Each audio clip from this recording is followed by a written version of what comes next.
Dan lewat sambungan telepon kami sudah bergabung, ada Karo Penmas Divisi Humas Polri, ada Brigjen Pol Argo Yuwono. Selamat sore Pak Argo. Selamat sore Mas Renhat. Baik Pak Argo, kita ingin bicara soal ada ancaman pidana bagi yang berkerumun. Ini sebetulnya bagaimana Pak aturan ini? Anda mungkin bisa menjelaskan Pak Argo. Jadi pada intinya dengan adanya maklumat ini kita akan ingin membantu masyarakat ya. Jangan sampai menjadi rantai komando daripada virus corona ini. Namun kita sebagai pemutus ya, pemutus. Ini harus dipahami di situ ya, harus dipahami oleh beberapa masyarakat. Jangan sampai kita menjadi korban gitu ya. Jadi korban itu tidak enak ya. Kalau kita melihat testimoni dari korban itu, ya nanti diisolasi, tidak bisa ketemu dengan keluarga ya. Pengamat susah itu di sana. Makanya rantai komando inilah yang kita putus, rantai virus ini.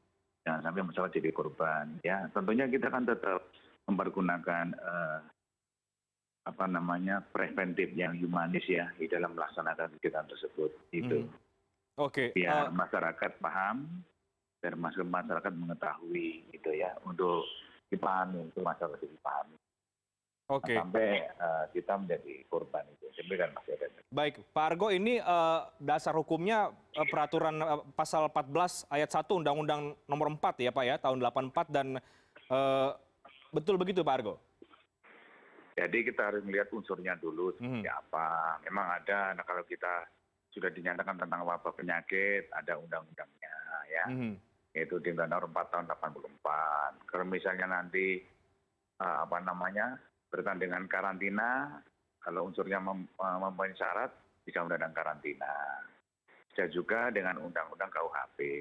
Semuanya masih ada di situ. Tapi ini kan artinya bahwa ini tetap kita sosialisasikan pada masyarakat, biar masyarakat paham lah ya, paham dan mengetahui seperti apa sih yang dengan dengan tidak henti-hentinya ya, dengan tidak bosan-bosannya dari pihak kepolisian dibantu dengan TNI dan pemerintah daerah untuk menggelorakan ya, biar masyarakat paham. Demikian Mas.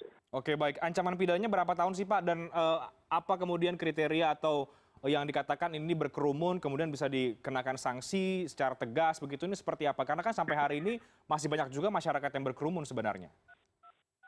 Jadi kan artinya bahwa kalau masyarakat paham ya, dan ini kan tidak hanya polisi saja yang bergerak Mas, itu harus paham. Media pun juga kita sarankan untuk membantu untuk biar masyarakat memahami ya di situ. Dan kemudian juga dari TNI, dari pemerintah daerah, kita tidak bosan-bosan menyampaikan. Ya kalau misalnya dalam suatu kerumunan ya, kemudian misalnya nanti sudah diperingatkan kepada anggota ya yang bertugas sampai 3 kali ya, kan bisa kita bubarkan di sini. Kita bubarkan bisa di situ Mas. Oke. Contohnya seperti itu Mas ya. Baik. Artinya wujud pelaksanaannya ini akan diterapkan se-Indonesia ini ya Pak Argo ya? Ya, maklumat Kapolri seluruh Indonesia. Ya, oke.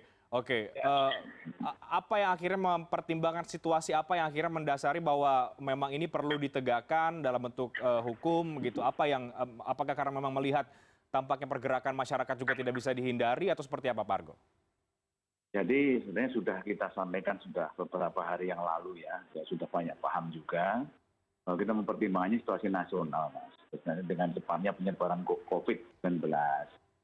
Ya, kemudian juga kita mengacu ke asas keselamatan rakyat ya, yang merupakan hukum tertinggi ya kita lakukan ya. Kita sama-sama ya, dan masyarakat paham, jangan menjadi korban di situ. Dan intinya bahwa kita tidak menghindari daripada kegiatan-kegiatan yang berkerumun adanya massa, berkumpulnya massa di sana. Karena kita semuanya kan penyakit ini, virus ini kan, jangan sampai kita bersenggolan, jangan sampai kita itu bersalaman dan sebagainya. Makanya kan kita tetap berupaya dengan preventif yang humanis, kita tetap tidak diam menyampaikan itu, biar masyarakat paham ya. Kalau nanti misalnya memang sudah berkumpul, kemudian kita berikan peringatan ya, kalau tidak diindahkan ya kita bubarkan itu di situ. Baik. Pak Argo, terakhir artinya kalau kemudian misalkan saya atau masyarakat begitu melihat di sekitar kita ada kerumunan, kita bisa melaporkan kepada pihak berwajib Pak untuk kemudian diperingatkan atau seperti apa? Ya tentunya kalau bisa kita menjadi contoh teladan menyampaikan saja, jangan berkerumun dengan virus ini. Kita jadi bisa tertular menyampaikan peringatan ini pada orang lain gitu ya. Jadi biar sama-sama mengetahui. Jadi sama-samalah kita semua itu masyarakat saling mengingatkan ya.